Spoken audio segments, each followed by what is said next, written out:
বিজেপিৰ প্ৰচাৰত ক্ৰমাৎ কমি আহিছে 400 পাৰৰ ধ্বনি। শীৰ্ষ নেতাৰ মুখত এতিয়া সঘনাই ঠাই পাইছে মংগলসূত্ৰ অনুপ্ৰৱেশকাৰীৰ দৰে শব্দ। অন্তৰ্ধান হৈছে বিকশিত ভাৰতৰ শ্লোগানো।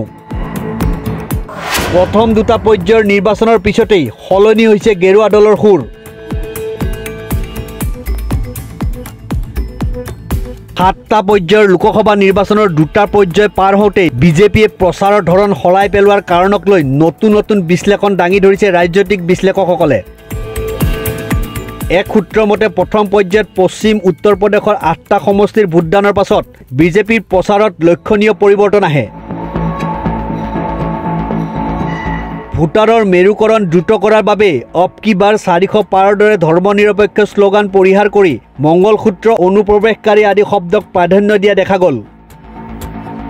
পৰৱৰ্তী 5টা পৰ্যায়ত ভোটগ্ৰহণ অনুষ্ঠিত হ'বলগীয়া 353টা সমষ্টিতেই বিজেপি নেতাসকলৰ মুখত নিৰ্বাচনী সভাত সঘনাই স্থান পাইছে অযোধ্যাৰ ৰাম মন্দিৰ, মংগলসূত্ৰ অনুপ্ৰৱেশকাৰী আদি শব্দই।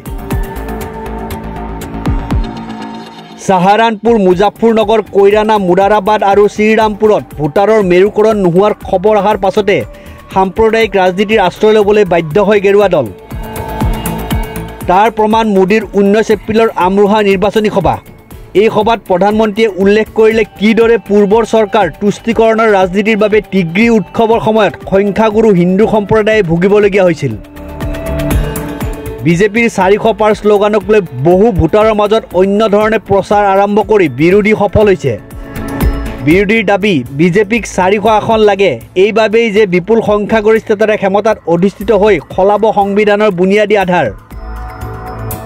প্ৰচাৰ চলাইছিল ৱাকফ বোৰ্ড বাতিল, জনসংখ্যা নিয়ন্ত্ৰণৰ বাবে কঠোৰ আইন বলবৎ কৰি ভাৰতক হিন্দু ৰাষ্ট্ৰ ঘোষণাৰ বিষয়েও।